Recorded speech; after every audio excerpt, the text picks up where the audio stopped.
जयपुर से आपको बड़ी खबर देंगे। जेजेएम भ्रष्टाचार मामले से जुड़ी खबर है। पूर्व पीएचईडी मंत्री की अंतरिम जमानत पर सुनवाई आज रहने वाली है। पूर्व मंत्री महेश जोशी की ओर से मांगी गई है 9 दिन की बेल।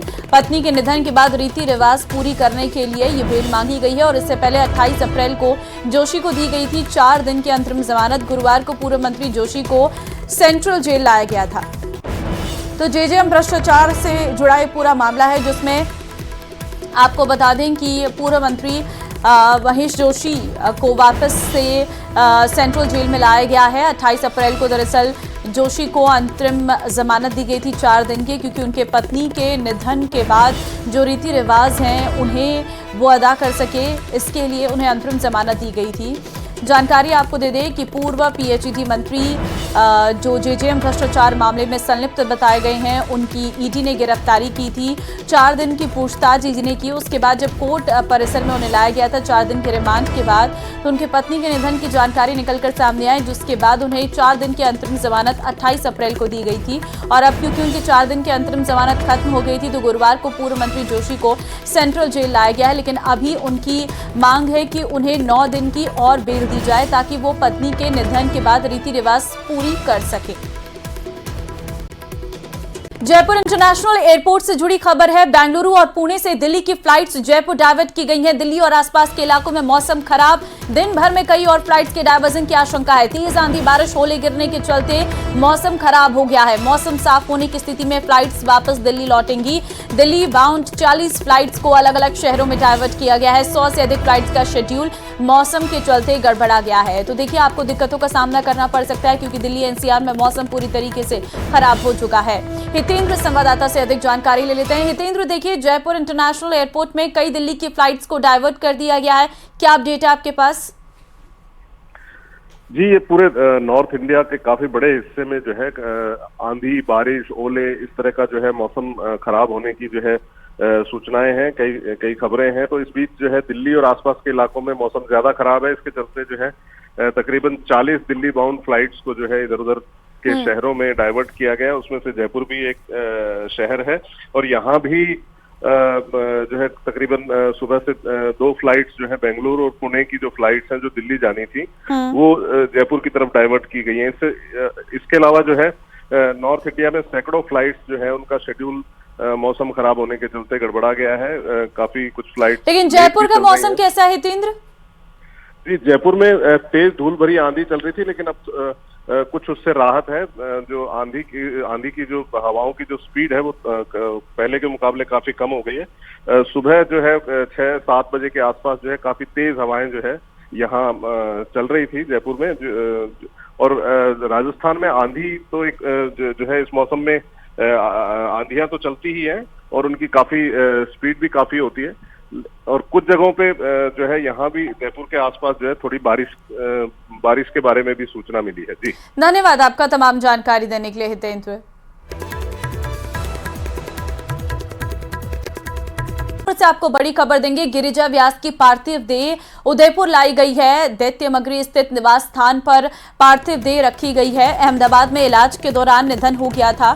गणगौर पूजा के दौरान झुलस गई थी गिरिजा व्यास, और उसके बाद उनका इलाज चल रहा था, और आखिरकार उनकी कल देर शाम जो है निधन की जानकारी निकलकर सामने आई। फिलहाल उनकी पार्थिव देह को उदयपुर लाया गया है, और अहमदाबाद में उनका इलाज चल रहा था, लेकिन इलाज के दौरान ही उनके निधन की जानकारी निकलकर सामने आई। दैत्यमगरी स्थित निवास स्थान पर उनकी पार्थिव देह लाई गई है, जहां पर अंतिम दर्शन के लिए उनकी पार्थिव देह को रखा गया है, और शाम 4 बजे बताया जा रहा है कि अंतिम संस्कार किया जाएगा। उससे पहले सभी लोग उन्हें श्रद्धांजलि अर्पित करने के लिए उनके निवास स्थान पर पहुंचेंगे। पूर्व केंद्रीय मंत्री हैं गिरिजा व्यास, और बताया जा रहा है कि जब गणगौर पूजा के दौरान वो झुलस गई थी, और काफी ज्यादा झुलसने की वजह से उन्हें अस्पताल में भर्ती करवाया गया था। लगातार डॉक्टर्स की निगरानी में वो थी, लेकिन कई दिनों तक जिंदगी और मौत की जंग लड़ते लड़ते आखिरकार उनका निधन हो गया है। अहमदाबाद में उनका इलाज चल रहा था, और फिलहाल उनके निधन के बाद पूरे राजनीतिक जगत में शोक की लहर है। गिरिजा व्यास एक नेता के तौर पर अपनी पहचान बना चुकी हैं, और आपको बता दें कि पूर्व केंद्रीय मंत्री रही हैं। आज सभी कांग्रेस के नेता उनके आवास पर पहुंचेंगे और श्रद्धांजलि अर्पित करेंगे। उदयपुर से ये बड़ी खबर आपको हम दे रहे हैं। उनकी पार्थिव देह उदयपुर उनके निवास स्थान पर लाई गई हैं, जहां पर दैत्यमगरी उनका निवास स्थान है। ये पार्थिव देह वहां पर लाई गई हैं और अहमदाबाद में उनका इलाज हो रहा था, जहां पर उनके इलाज के बाद उनके निधन की खबर निकलकर सामने आई है। फिलहाल बताया जा रहा है कि गणगौर पूजा के दौरान वो झुलस गई थी और इस दौरान कई दिनों से जिंदगी और मौत की जंग लड़ते लड़ते आखिरकार उनका निधन हो गया। तो मिलकर काम करते हम लोग। मैं जब मुख्यमंत्री था तो वो प्रदेश कांग्रेस अध्यक्ष बनी, मेरे बाद में वो बनी थी। मैं था प्रदेश कांग्रेस का अध्यक्ष, मुझसे चार्ज उन्होंने लिया था। तो तब से ही हमने कहा कि संगठन में भी, सरकार में भी, केंद्रीय मंत्री में था तब वो भी थी, डिप्टी मिनिस्टर या बाद में स्टेट मिनिस्टर भी थी। तो संपर्क हमारा बना रहा, केंद्र में भी और राज्य के अंदर भी।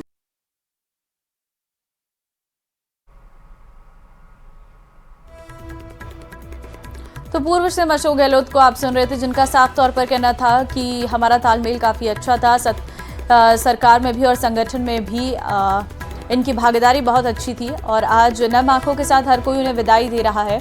गिरिजा व्यास एक ऐसी महिला नेत्री जिनका सरकार और संगठन के बीच में एक अच्छा तालमेल रहा है।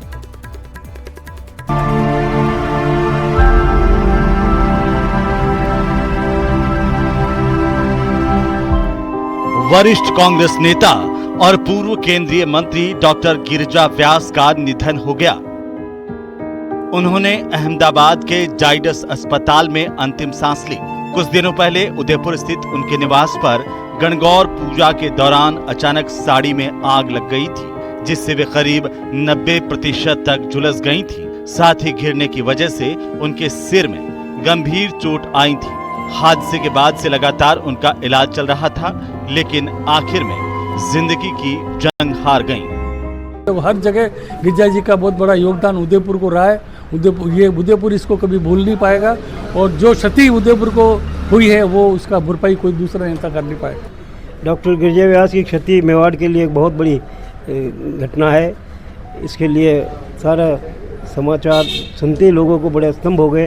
गिरिजा व्यास एक साधारण परिवार में पैदा हुई और शिक्षा के क्षेत्र में बहुत बड़ी रही है। इस मेवाड़ के अंदर एक कांग्रेस शून्य की तरह हो गई है। जिस ढंग से मेवाड़ की जो अभिभावक के रूप में उन्होंने जो काम किया है और जो हम कोई भी कांग्रेसी कार्यकर्ता का कोई भी दुख सुख होता था, ये घर गिरिजा व्यास हमेशा यहाँ पे रहती थी और जिस ढंग से वो चली गई है, आज कांग्रेस में शोक की लहर है। डॉक्टर व्यास दर्शन शास्त्र में पीएचडी थी और मोहनलाल सुखाड़िया विश्वविद्यालय में बतौर प्रोफेसर रहीं। उनका राजनीतिक करियर लंबा और प्रभावशाली रहा।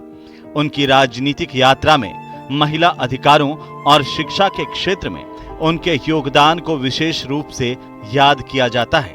वे कई विकास परियोजनाओं में अहम भूमिका निभाने के लिए जानी जाती थीं और उनके काम ने राजस्थान की राजनीतिक और सामाजिक परिदृश्य को आकार देने में मदद की।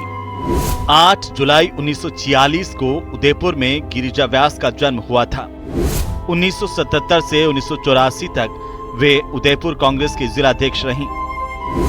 1985 से 1990 तक विधायक और राज्य मंत्री रहीं। 1990 में राजस्थान प्रदेश कांग्रेस कमेटी की अध्यक्ष बनी। 1991 में पहली बार उदयपुर से लोकसभा सदस्य चुनी गईं। 1991 से 1993 तक केंद्रीय सूचना एवं प्रसारण राज्य मंत्री रहीं। 1993 में अखिल भारतीय महिला कांग्रेस की अध्यक्ष चुनी गईं। 1996, 1999 और 2009 में लोकसभा की सदस्य चुनी गईं। 2013 से 2014 तक मनमोहन सिंह की सरकार में वे मंत्री रहीं। 2 बार राष्ट्रीय महिला आयोग की अध्यक्ष रह चुकी हैं। 2018 में आखिरी बार उदयपुर से उन्होंने विधानसभा चुनाव लड़ा।